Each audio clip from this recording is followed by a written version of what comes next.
Pero comencemos con la reflexión, la amenaza de ISIS. El jueves pasado se cumplió el 13º aniversario de los ataques del 11 de septiembre de 2001 y nuevamente el mundo revivió el día que el terror invadió los Estados Unidos y con él a todos los que fuimos testigos desde todos los rincones de este país del peor atentado terrorista de la historia moderna, en el que se perdieron unas 3.000 vidas. Después de ese día, yo creo que justamente el rumbo de nuestras vidas cambió para todos. A partir de esa fecha nos sentimos más vulnerables, aunque con valentía junto a Estados Unidos seguimos adelante. Pero desde hace unos meses conocimos otra amenaza terrorista que se cierne sobre el mundo y que ha demostrado no tener ni un ápice de escrúpulos, mucho menos sensibilidad hacia el resto de la humanidad que no se aliste bajo su dominio y su dogma. ISIS, por sus siglas, el grupo fundamentalista que ha llenado de violencia y muerte las calles de Irak y Siria, quienes perpetraron, por cierto, los horrendos asesinatos de los 2 periodistas estadounidenses y de un trabajador humanitario británico que habían sido secuestrados en Siria, divulgando su decapitación por medio de un video y amenazando de muerte a una 4ª persona con la finalidad de amedrentar a los Estados Unidos y sus aliados. A raíz de estos hechos, el pasado miércoles el presidente Barack Obama anunció una campaña que determinó implacable con ataques aéreos en Irak y Siria para desgastar y destruir al grupo terrorista, aunque reiteró que su intervención será limitada y no habrá soldados en el terreno. Y el pasado fin de semana se celebró la cumbre de cancilleres en París, donde unos 30 países decidieron asistir al gobierno iraquí para combatir a los yihadistas, acordando una acción urgente contra los terroristas de ISIS, pero los 2 grandes ausentes fueron precisamente Irán y Siria.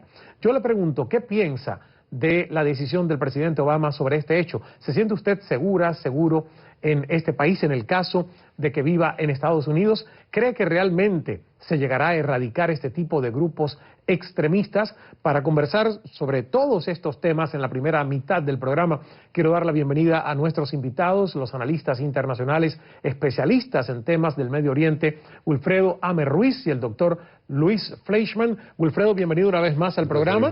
Ya eres alguien que ha venido con nosotros en varias oportunidades. Doctor Fleischman, ¿es la primera vez para usted?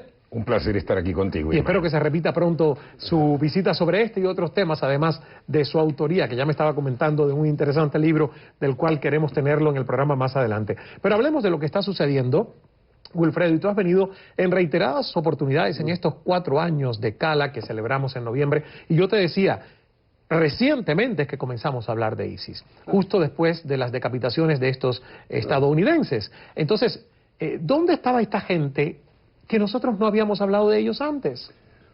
Era quizás la mejor pregunta, ¿qué hacíamos nosotros mientras nos enterábamos de que ellos estaban haciendo lo que estaban haciendo? Porque no es nuevo, Ismael. Ellos, su centro de operación es una ciudad en Siria, la ciudad de Raqqa, donde ellos precisamente están operando y en control de la misma, y es su centro de operaciones hace ya más de año y medio. Y hace más de año y medio nosotros sabemos de ellos, pero quizás no lo sentíamos como una amenaza inmediata o más o menos cercana a nosotros. Lo que probó ser estos días es que sus víctimas fueron víctimas occidentales, porque han matado muchos más musulmanes que cristianos, y su desarrollo de asediar comunidades cristianas, de asediar comunidades no musulmanas, de ya entrar a unas áreas donde le es en contrario al interés nacional norteamericano, que era cuando ya empezaron a acercarse a las zonas de los kurdos en Irak, que ha sido un aliado tradicional nuestro, y allí donde dicho sea de paso, teníamos cientos de tropas asesorando hace muchos años, desde la época de que bloqueábamos a Saddam Hussein para que no sobrevolara a los kurdos. Ya empezaron a verse nuestros intereses directamente amenazados por ellos, y la gota que colmó la copa es cuando comenzaron estas decapitaciones precisamente de occidentales en abierto desafío a Occidente y a Estados Unidos, ¿verdad?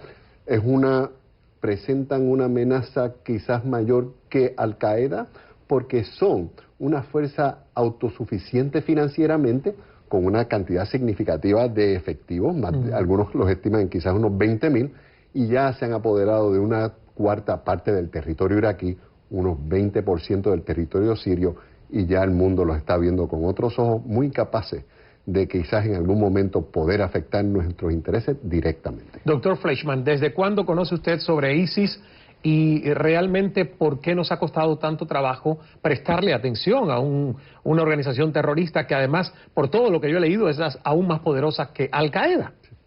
Bueno, es obviamente una excelente pregunta. ISIS nosotros ya lo conocemos, todo aquel que siguió la situación en Siria sabía de ISIS. Porque ISIS era, y el que siguió también la situación en Irak, sabía de ISIS porque ISIS era uno de los grupos radicales que ya estaba combatiendo en Irán. Ahora, estoy totalmente de acuerdo con Wilfredo, que es estas decapitaciones, estos ataques directos a los Estados Unidos y a Inglaterra y al mundo occidental, que despierta la reacción del presidente Obama y sus aliados. Pero anteriormente, una de las razones por el cual surge es justamente porque no prestamos atención a eventos.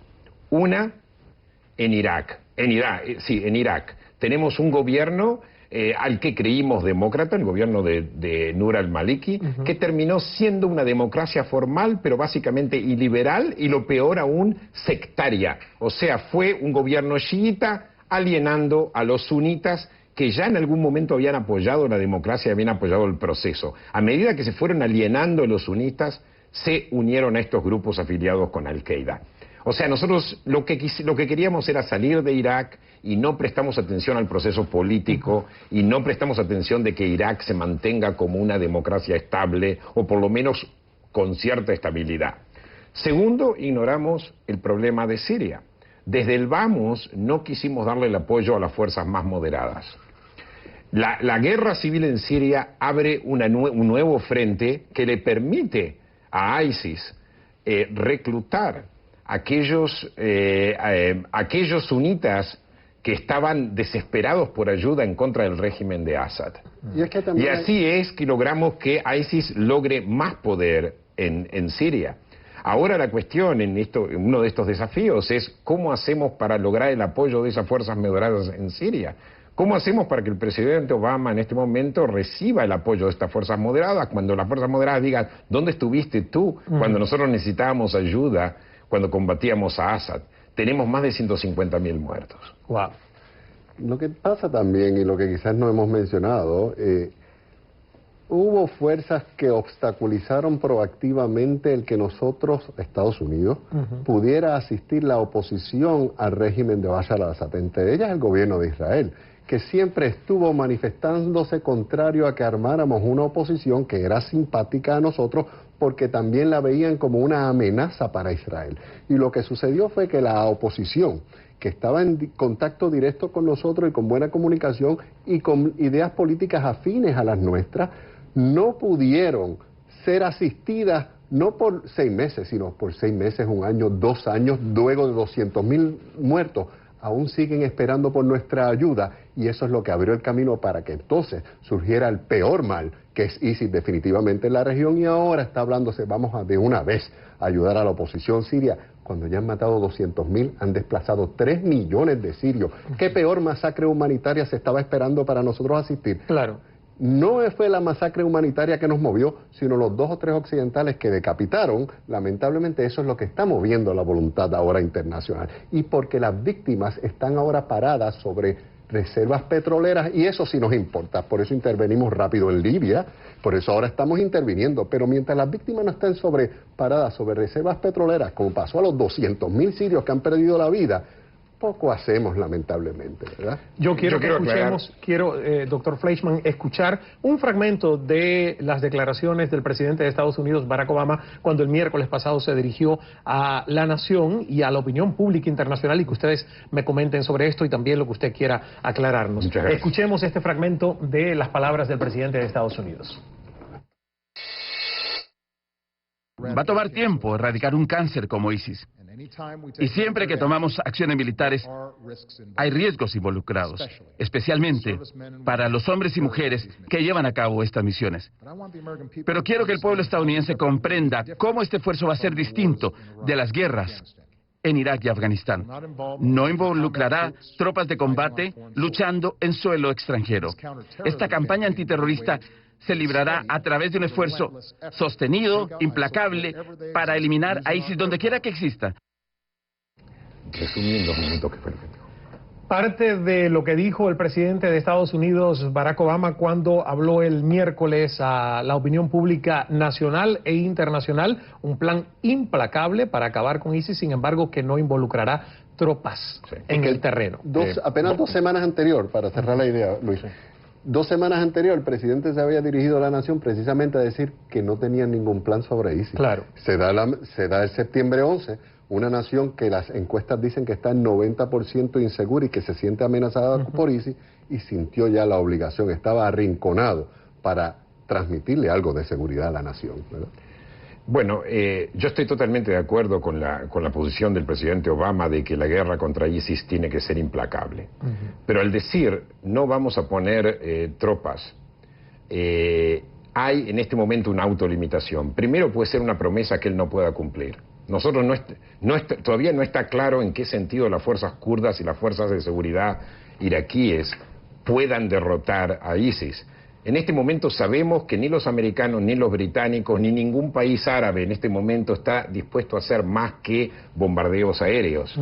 O sea, puede ser que eventualmente, y particularmente en Siria, donde no hay mucho apoyo de base, como bien dijimos, sean necesarias o fuerzas especiales de seguridad, fuerzas de operación especiales o algunas tropas. No digo que sean tropas masivas, pero como pasó en Irak, pero sí algo. Entonces, mi opinión, es un error por parte del presidente de Estados Unidos en insistir no vamos a poner un solo soldado. O sea, los objetivos tienen que ser claros, que es derrotar a ISIS hasta el fin, hasta su destrucción total. Y eso tiene que tomar los medios que tome. Entonces, Obama, al hacer la promesa de que no va a haber tropas americanas, en mi opinión, se está como disparando sobre su propia pierna. Y si no se va a poder Ahora, derrotar. quiero aclarar algo que dijo Wilfredo aquí. No hay ninguna evidencia que el gobierno de Israel haya tratado de persuadir o haya persuadido al gobierno norteamericano de no intervenir en Siria. Eso fue algo totalmente interno y es claramente que es parte de la filosofía del presidente Obama, de no intervenir y de no interferir. Lo mismo hizo él con Irak. O sea, Israel justamente Assad es un archienemigo de Israel, y en los casos durante la guerra civil, si hubo un par de operaciones militares que Israel llevó a cabo en contra de Assad, no en contra de la oposición. Incluso hay evidencias, gente de la oposición, particularmente del Ejército Libre Sirio, que es la parte más moderada dentro de la oposición, confesó o admitió de que había estado en contactos con israelíes. Israel también proveyó de ayuda humanitaria a sirios que llegaban a la frontera. Pero no estamos hablando de ayuda humanitaria. No. O sea que no se puede hacer el tipo de acusación que tú hiciste porque no tenés evidencia, son cosas que hay gente que dice. No, porque muchos militares de israelíes directamente se opusieron específicamente a que se le dieran baterías antiaéreas a la oposición siria porque sentían la Fuerza Aérea Israelí amenazada por ellos. De eso es lo que estamos hablando, Luis. Militares israelíes pero no hubo una persuasión efectiva por parte de los israelíes. ¿Tan efectiva es que no le han dado? Primero los militares obedecen órdenes del nivel político. O sea, esto tiene que ser una decisión política. Los militares pueden recomendar, pueden dar recomendaciones, pero no necesariamente toman decisiones. Y otra cosa Tampoco quiero discutir un tema, pero eso no, estás en lo incorrecto, no tenés evidencia para decir lo que estás diciendo. Mi evidencia es que hubo oposición directa de personal de altos Fue una niveles decisión del gubernamentales. presidente Obama Pero lo cierto y del staff y del equipo de Obama. Doctor Fleischman, pero lo cierto es que mucha gente se preguntará, usted dice, efectivamente, los que siguieron el proceso en Irak, los que siguieron el proceso en Siria conocían de ISIS. La opinión pública internacional, no los analistas o los expertos en política y Medio Oriente, viene a escuchar de ISIS después de este desafío y de las decapitaciones de 2 estadounidenses. Correcto. Entonces usted puede por lo menos estar de acuerdo en que fueron estos 2 eventos los que han provocado todo lo que hoy Estados Unidos está haciendo Totalmente, porque esta es una administración reactiva. No es una administración que pensó en términos geopolíticos, en términos de protección de la región, de protección de nuestros aliados. Nada de eso. O sea, solamente se querían escapar de la guerra y como el Medio Oriente había sido como una maldición. Esta fue principalmente la filosofía de la política exterior de la administración Obama. Mira, así lo leo yo, puedo estar equivocado. Ismael, hablar como está hablando Luis, de que ISIS, igual allegándose al discurso del presidente, de que ISIS va a ser derrotado, es totalmente irreal. ISIS no puede ser derrotado. ISIS está operando en un país, la mitad y el centro de operación es en un país que llevan una guerra abierta hace más de 2 años, en el cual no hay control alguno en el terreno. Eso significaría que nosotros tendríamos que poner no 5 ni 10 mil, decenas y decenas de miles de tropas que los Estados Unidos no está dispuesto a hacer, ni mucho menos la comunidad internacional, ni mucho menos los países de Europa quebrada, como está Grecia, España y un montón de países, ¿verdad? Wilfredo, vos te referís a Siria, básicamente. En Siria, pero en Yo Siria... estoy de acuerdo con Siria, estoy de acuerdo y lo dije antes. Pero lo es que dije en antes. Siria, entonces, estamos hablando de eliminar a ISIS cuando su centro de operación es en un país en guerra donde no lo podemos invadir. Pero ocupa un tercio de Irak. En Irak También. Yo pienso en Irak se lo puede derrotar, es más factible. Pero eso es lo que hacen en Siria yo estoy de acuerdo con Wilfredo y lo dije, por eso dije que fue una falsa promesa de parte del presidente Obama, claro. decir no va a haber tropas en el terreno. Nosotros llevamos más de 13 años en la guerra más larga de la historia estadounidense, que es la guerra de Afganistán. ¿Y dónde está el talibán hoy día? Controlando la mayor parte del territorio afgano aún luego de 13 años de guerra, sobre 100 y pico de mil tropas y decenas de miles de millones invertidos y miles de vidas de norteamericanos, y el talibán está vivito y coleando. Nos fuimos de Irak con la misma historia, miles de millones, y que hay en Irak hoy en día inestabilidad total. Traer la estabilidad requiere mucho más que vamos Obama, empújalo, que vayan soldados. Por eso es que leí un comentario que se dice que la única manera quizás de contrarrestar esto es a través de las armas que ellos utilizan, que no es nada más la violencia, sino la ideología.